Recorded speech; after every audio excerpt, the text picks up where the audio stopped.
آپ حدیث کے ساتھ پڑھتے رہتے ہیں اور پڑھتے رہا کریں. گھر میں ہفتے میں ایک دن ضرور حدیث قصہ کی تلاوت کریں.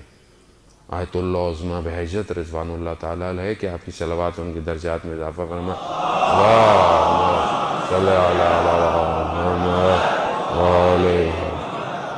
آیت اللہ عظمیٰ بہجت جب تک رہے ہمیشہ شب جمعہ حدیث قصہ کا بہت اہتمام کرتے تھے اور حدیث قصہ کو حدیث قصہ پڑھتے رہے. حدیث قصہ میں ہم کیا پڑھتے ہیں کہ جب امام حسن اور امام حسین آئے تو ہماری بیوی نے کیا فرمایا؟ یا قرۃ عینی، اے میرے آنکھوں کی ٹھنڈک. کتنا بڑا درس ہے عزیزان محترم. اب اپنے سینے پہ ہاتھ رکھ کے بولے، میں اپنے آپ سے پوچھ رہا ہوں، آپ اپنے آپ سے پوچھیں، میں نے کب اپنے بچے کو کہا کہ بیٹا یا بیٹی تم میری آنکھوں کی ٹھنڈک ہو؟ یہ ایک درس ہم نہیں لے پائے آج تک کہ میرے آنکھوں کی ٹھنڈک ہو. اور جو سیدہ کی آنکھوں کی ٹھنڈک ہو وہ کیا ہوگا، تصور سے باہر ہے.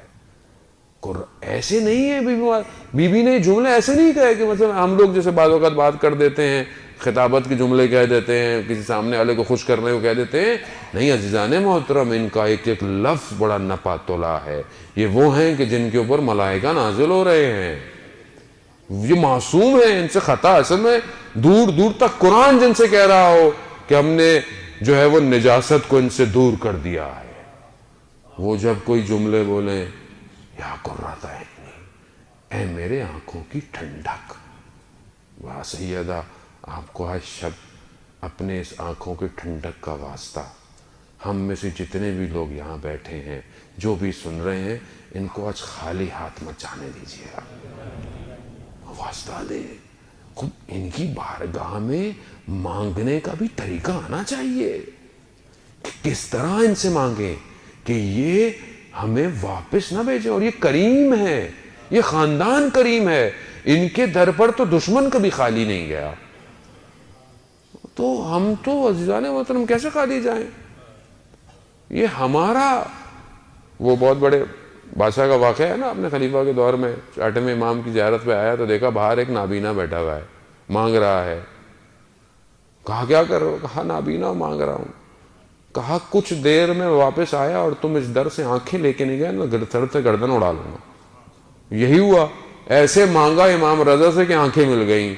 بات یہ تھا کہ مانگنے کا ڈھنگ آنا چاہیے کہ مانگنا کیسے اس در سے. جانے ہوتا ہمیں مانگنا نہیں آتا.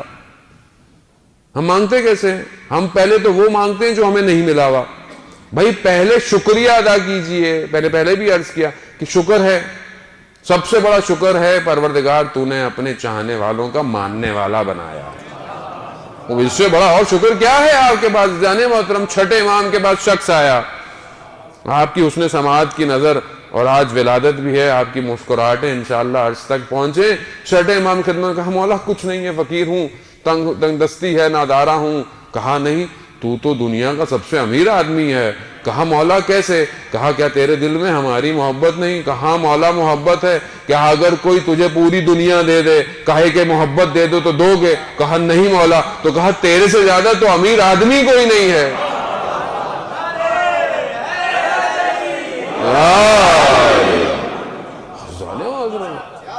جس کے دل میں ان کی محبتیں ہوں کہ جن کو رسول دیکھیں تو رک نہ پائیں، وہ جو رسول کی سواریاں ہوں کہ دیکھنے والوں نے کہا نہ ایسا سوار دیکھا نہ ایسی سواری دیکھی، جن کے سجدے رسول کے خاتم الانبیاء کے سجدے طولانی ہو جائیں، اگر ان کی محبتیں دلوں میں ہوں اور شخص پریشان ہو، شخص کسی اور کے آگے ہاتھ پھیلاتا ہو، یعنی تصور سے باہر عزیزان محترم.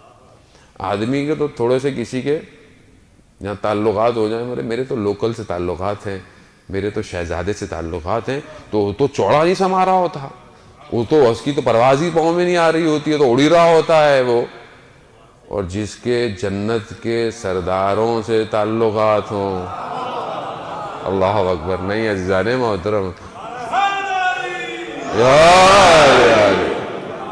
بھائی سبحان اللہ کہیے، جنت میں درخت لگ جائے گا. اللہ اکبر کہیے، سبحان اللہ کہیے، یہ کہیے، جنت میں درخت لگ جائیں گے۔ بھائی جنت میں جاؤ گے تو درخت ملیں گے نا،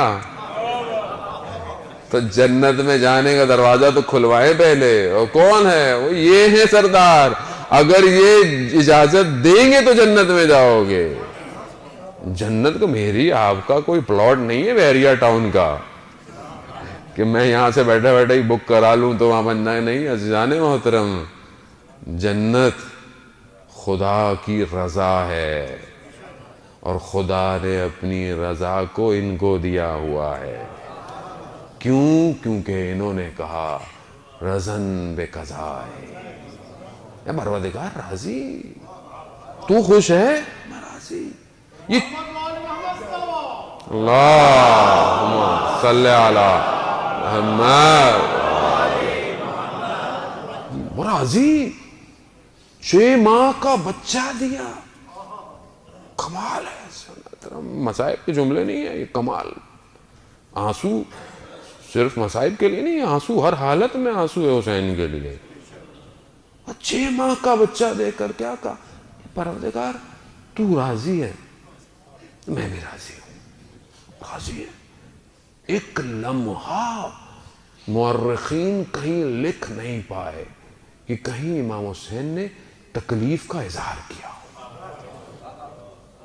راوی کہتا ہے کہ روز عاشورہ وقت جتنا بڑھتا چلا گیا، امام حسین کے چہرے کا نور بڑھتا چلا گیا، اطمینان، قلب کا اطمینان بڑھتا چلا گیا۔ کیوں؟ کیونکہ وہاں پر موومنٹ تھی کہ جہاں پر پروردگار چاہتا تھا۔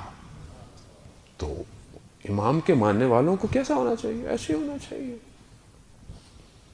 کہ جن کو یہ پتا ہو کہ ان سے رب راضی ہے۔